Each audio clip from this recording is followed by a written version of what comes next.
কাৰ্যালয় উপৰ্যুপৰি আক্ৰমণ কৰা হৈছে আবুল কাছেমক। আমি দৃশ্যাংশটো দেখুৱাইছোঁ। আৰু এয়া চাওক, এইখন হৈছে দলগাঁৱৰ ৰাজহ চক্ৰ কাৰ্যালয় আৰু এই কাৰ্যালয়ত এনেদৰে এক উত্তপ্ত পৰিস্থিতিৰ সৃষ্টি হৈছে। এজন ব্যক্তিক এনেদৰে প্ৰচণ্ডৰূপে মাৰপিট কৰা হৈছে, ঘুচিওৱা হৈছে, প্ৰহাৰ কৰা হৈছে, আক্ৰমণ কৰা হৈছে এই ব্যক্তিজনলৈ মন কৰক কিদৰে এই দলগাঁৱৰ ৰাজহ চক্ৰ বিষয়া কাৰ্যালয়ত এনেদৰে এজন ব্যক্তিক উপৰ্যুপৰি আক্ৰমণ কৰা হৈছে, প্ৰহাৰ কৰা হৈছে, ৰড আৰু ঘুচিয়াই প্ৰহাৰ কৰা হৈছে লোকজনক। আচলতে দলগাঁৱৰ ৰাজহ চক্ৰ বিষয়া কাৰ্যালয়ত এনেদৰে উত্তপ্ত পৰিস্থিতিৰ কাৰণ হৈছে দলগাঁৱৰ ৰাজহ চক্ৰ বিষয়া কাৰ্যালয়ত মাটি কাম কৰা দালালক এনেদৰে প্ৰহাৰ কৰিছে দুই যুৱকে। লোহাৰ ৰড আৰু ঘুচিয়াই প্ৰহাৰ কৰা হৈছে লোকজনক। মাটিৰ কামত 4 লাখ টকা, মাটিৰ কামৰ বাবে 4 লাখ টকা লোৱাৰ অভিযোগ উত্থাপন কৰিছে দুই যুৱকৰ পৰা। মাটিৰ দালাল আবুল কাছেমে মাটিৰ কাম কৰি নিদিয়াৰ বাবে এনেদৰে প্ৰহাৰ কৰা হৈছে আবুল কাছেমক। দৃশ্যাংশ দেখুৱাইছোঁ কিদৰে এক উত্তপ্ত পৰিস্থিতিৰ সৃষ্টি হৈছে। আৰু এইখন হৈছে দলগাঁৱৰ ৰাজহ চক্ৰ বিষয়া কাৰ্যালয় আৰু এই কাৰ্যালয়তে এই উত্তপ্ত পৰিস্থিতিৰ সৃষ্টি হৈছে। উত্তেজিত ৰাইজে এনেদৰে এজন লোকৰ ওপৰত আগুচি পৰা পৰিলক্ষিত হৈছে। দুজন যুৱকে এই অভিযোগ উত্থাপন কৰিছে যিহেতু লোকজনে মাটিৰ কামৰ বাবে 4 লাখ টকা লৈছিল আৰু এই ব্যক্তিজন হৈছে আবুল কাছেম। আবুল কাছেমে দুই যুৱকৰ পৰা মাটিৰ কামৰ বাবে 4 লাখ টকা লৈছিলে, কিন্তু সেই কাম কৰি নিদিয়াৰ বাবে এনেদৰে এতিয়া জঁপিয়াই পৰিছে এই আবুল কাছেমৰ ওপৰত আৰু এনেদৰে প্ৰহাৰ কৰা হৈছে। দুই যুৱকে এনেদৰে প্ৰহাৰ কৰিছে আবুল কাছেমক আৰু এই ঘটনাই এতিয়া তীব্ৰ প্ৰতিক্ৰিয়াৰ সৃষ্টি কৰিছে। আৰক্ষীৰ দল গৈ উপস্থিত হৈছে, তদন্ত প্ৰক্ৰিয়া অব্যাহত ৰাখিছে, পৰিস্থিতি নিয়ন্ত্ৰণলৈ আনিবলৈ চেষ্টা কৰিছে। আৰু দলগাঁৱৰ ৰাজহ চক্ৰ বিষয়াৰ কাৰ্যালয়তে সৃষ্টি হৈছে উত্তপ্ত পৰিস্থিতি। আমি এম্বিয়েন্স সহায়ক সেই দৃশ্যাংশ দেখুৱাইছোঁ।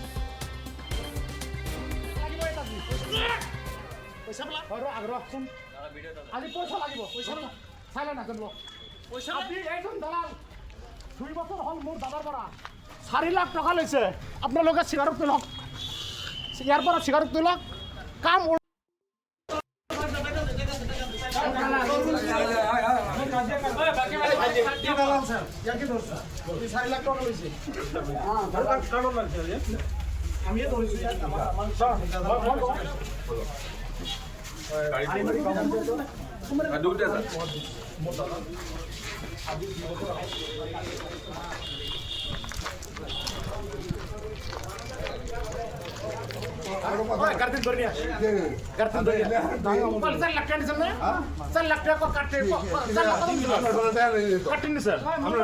আব্দুল হামিদ মহাদ্দিস হযরুদ্দিন 4 লাখ টাকা আমার ভাই থেকে দালাল আজকে লড়ছড় আছে দালাল মা ধরলে 4 লাখ টাকা দুই বছর মাটির কাম করা নাই আচ্ছা মাটির কাম করছো টাকা নেই তো টাকা কাটতে নিছো আমার ভাই টাকা নিছি টাকা কাটতে নিছো ঘর লিখে দিছি রাত টাকা কত ছিল 4 লাখ 4 লাখ আমরা প্রতিদিন উল্লা বন্ধ ভাই দালালের নামে টাকা কত নিছো এটা কও দালালের নামে টাকা নেই হ্যাঁ কি মাটির কাম করছো মাটির কাম করছো দালালের নামে টাকা মাটির কাম করছো ওই ধরে লই আর লাখ লই আসেন না দালালগিরি ধরে লই লিয়া তো 4 লাখ পয়সা লইছা 2 বছর মাটির কাম করা নাই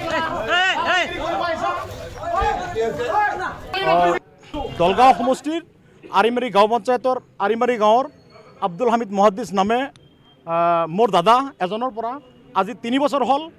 এখেত হ'ল এইখন অফিচত দালালি কৰা নাম্বাৰ 1 দালাল। এখেতে ইয়াৰ নাম হ'ল আবুল কাছেম। এখেত দালালি কৰে, মাটিৰ দালালি কৰে। মোৰ দাদা আব্দুল হামিদৰ পৰা আজি 3 বছৰ আগত 4 লাখ টকা লৈছিল মাটিৰ পাট্টাৰ কাম কৰি দিব, কিন্তু আজিৰ তাৰিখলৈ এক বিন্দু মাটিৰ কাম কৰা নাই। ইয়াৰ ঘৰত SDCৰ আৰু কানুংক মণ্ডলৰ চব চিলচহী ইয়াৰ ঘৰতে আছে।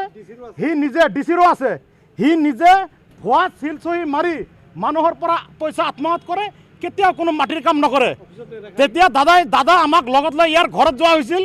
আমাৰ দাদা 100 দিন গৈছে ইয়াৰ ঘৰত যে যদি আপুনি কাম কৰিব পৰা নাই মোৰ টকা 4 লাখ ৰিটাৰ্ণ কৰক। ইয়াৰ ৱাইফে ব্লেকমেইল কৰিবৰ কাৰণে চেষ্টা কৰে যে যদি টকা ল'ব আহে ব্লেকমেইল কৰিম, আপোনাক ফচাই দিম। সিহঁত এজন হজুৰ মানুহ, মাদ্ৰাছাৰ প্ৰধান শিক্ষক, আজিৰ তাৰিখলৈ এক বিন্দু কাম কৰা নাই। এদিন আমি সেই গাঁৱৰ মানুহ দাদাক লগত লৈ এইখন অফিচত আহিলোঁ যে ঠিকে আছে, মই যদি কাম কৰি দিব পৰা নাই তেতিয়াহ'লে মোৰ এটা ৰুম আছে, মোৰ ঘৰৰ লগতে ৰুমটো মই এগ্ৰিমেণ্ট কৰি আপোনালোকক দি দিম। এই দাদাৰ পইচা মোৰ নামত ৰুমটো কোৰ্টত যায়। এখেতে নিজে 5 বছৰৰ কাৰণে এগ্ৰিমেণ্ট কৰি দিছে। এতিয়া আমি ৰুমটো বিচাৰি আছোঁ। আজি 1 সপ্তাহ আগত গৈছোঁ এখেতৰ ঘৰত, বেলেগে মাল মাতা থৈছে ৰুমত কিবা কিবি ৰাখিছে আমি সুধিছোঁ যদি ৰুম মোৰ নামত 5 বছৰৰ কাৰণে এগ্ৰিমেণ্ট আছে 4 লাখ টকাৰ কাৰণে বেলেগে কিয় মাল মাতা থব ইয়াৰ ৱাইফে কৈছে নাই আপোনাকতো ৰুম দিয়া হোৱা নাই সি এটা ৰুম 4 জাগাত এগ্ৰিমেণ্ট কৰি দিছে বহুত মানুহে টকা পায় আজি জাষ্ট ইয়াতে সুধিছোঁ যে আপুনি যে 4 লাখ টকা লৈছে মাটিৰ বাবদত কাম কৰিব পৰা নাই ৰুম যে 4 লাখ টকাত এগ্ৰিমেণ্ট কৰি দিছে মোৰ নামত আপুনি আকৌ বেলেগক কিয় ৰুমটো দিছে সি ফটককৈ গৰম হৈ উঠিছে আপোনাকতো ৰুম দিয়া হোৱা নাই আপুনি নিজে স্বীকাৰোক্তি কৰিছে নে নাই মোৰ দাদাৰ পৰা 4 লাখ টকা লৈছে মাটিৰ কামত লিখিত দিছে একত এজন হ'ল ভুৱা দালাল আজি মই এই নিউজ যোগে জিলা প্ৰশাসনক জিলা আয়ুক্ত মহোদয়ক কাটৰ আহ্বান জনাব বিচাৰোঁ এই দলগাঁও চাৰ্কল অফিচত এনেকুৱা ধৰণৰ দালালি আৰম্ভ হৈছে অৰিজিনেল খেতিয়কে অৰিজিনেল মাটিৰ মালিকে কোনো এটা কাম কৰিব পৰা নাই